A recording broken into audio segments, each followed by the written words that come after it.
reaction and what is its impact in baking? Purpose. We conducted this experiment because we both like baking and thought this would be an interesting project. Like many other people, we have thought that if we increase the temperature while baking, it will take less time. This could save a lot of time if you are baking in a rush. So we decided this would be our project. We are going to be testing Maillard reactions and their impact on baking. Keywords. Number 1, reactions. An action taken in response to something. Number 2, baking. To cook by heat like with an oven. Number 3, ingredients. The things that are used to make something, like cookies or cake. 4, Maillard reaction. What is responsible for the browning and aroma of foods as they cook. 5, temperature. Degree of hot and cold measured on a scale. 6, independent variable. The variable that you can control or change that will affect the other variable. In this experiment, the independent variable is temperature and time. Number 7, dependent variable.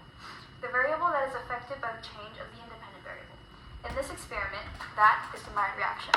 Materials: cookie mixture, Ghirardelli chocolate chip cookie mix, cake mixture, Ghirardelli ombre brownie cake mix, eggs, large eggs, milk, lactic, vegetable oil, Crisco vegetable oil, bowls, large and medium sized, whisk, KitchenAid, measuring cups, medium sized KitchenAid, oven, KitchenAid, baking tray, Nordwin's Baker's half sheet, parchment paper, Smart Take parchment paper, cake pan, 13 by 9 inches, spoon, medium sized, spatula, KitchenAid, oven mitts, KitchenAid, cake cutter, Vofo cake cutter, rolling pin, KitchenAid,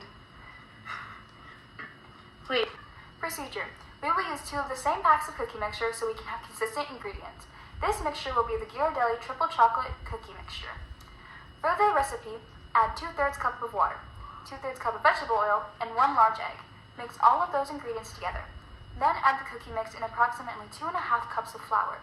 We will also do the exact same thing for the other package. After that, we will mix it and put them 3 inches apart from each other on a cookie sheet covered in parchment paper. Add more flour as needed.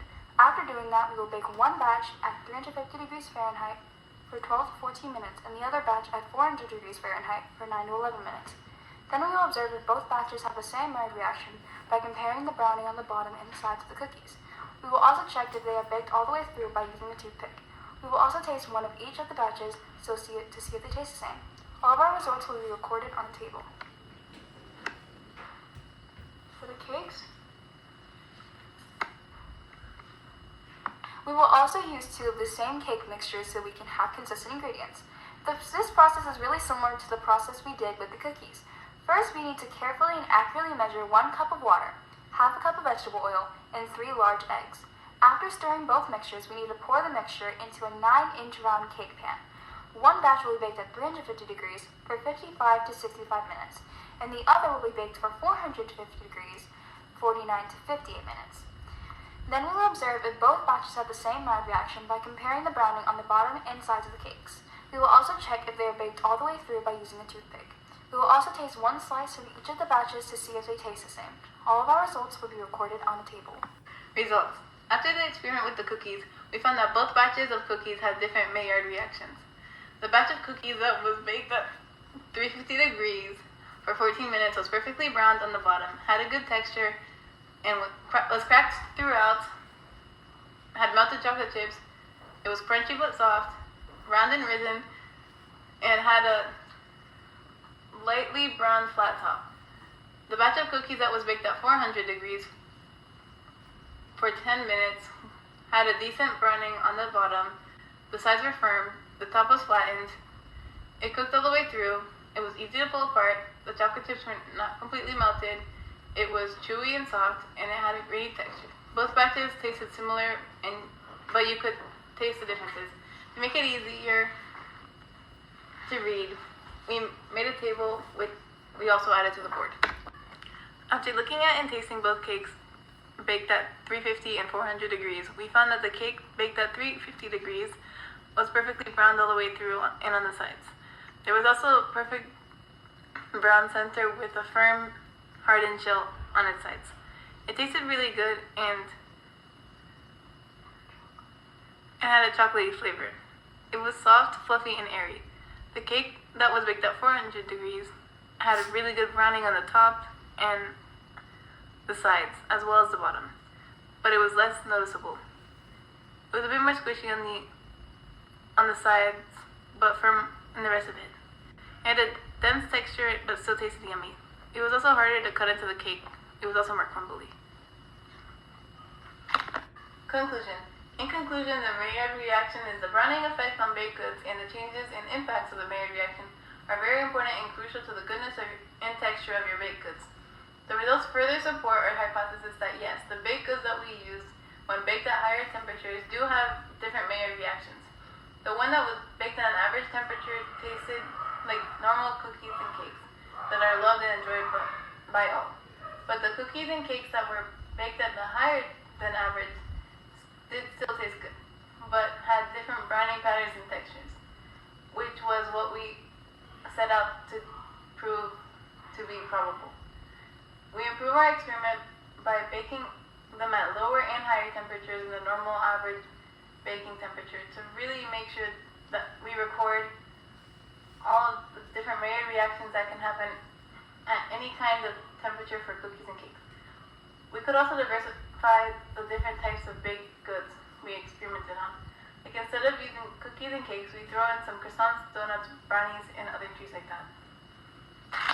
Okay, for the cookies, on the left side of the blue paper is the one baked at 350 degrees, and the one on the right side is baked at 400 degrees.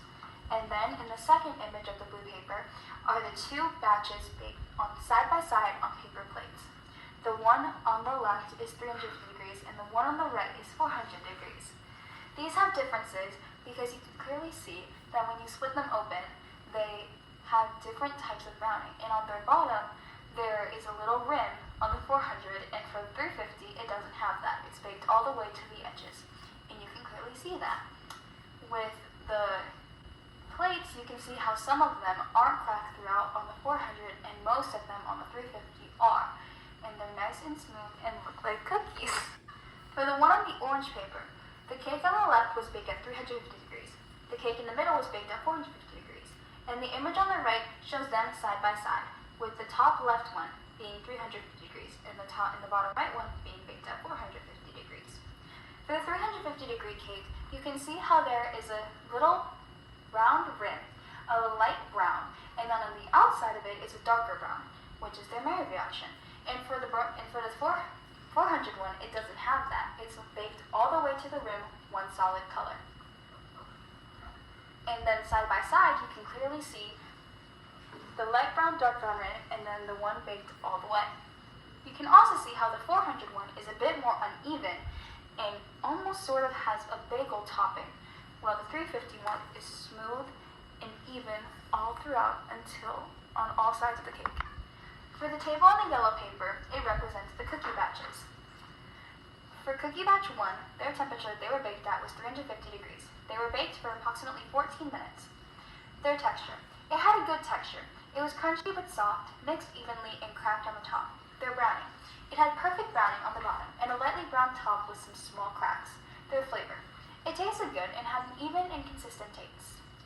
For cookie batch 2, their temperature was that they were baked at 400 degrees Fahrenheit. Their time that they were baked was 10 minutes. Their texture. It had a grainy texture and it was slightly dry and crumbly. It also had some clumps of flour. Their brown. It had decent browning on the bottom. The sides are firm and the top was flat and slightly brown on the top. Their flavor. It tasted good, but the first batch tasted better. It didn't have a consistent taste because it had some clumps of flour in it. For the table on the purple paper represents the cakes. For cake 1, their temperature was that they were baked at 350 degrees. They were baked for an hour and 5 minutes. Their texture. It had a good and smooth kind of texture. It was soft, fluffy, airy, and easy to cut into and take a piece. Their browning. It had a perfect browning, both on the top and the bottom. It had a good smell that filled the house while it was baked, and it was hardened on the sides and firm throughout. Their flavor. It tasted really good and had a perfect and prominent chocolate flavor profile. The chocolate chips were softened and chewy. For cake number 2, it was baked at 400 degrees Fahrenheit. Their time that it was baked at was 58 minutes.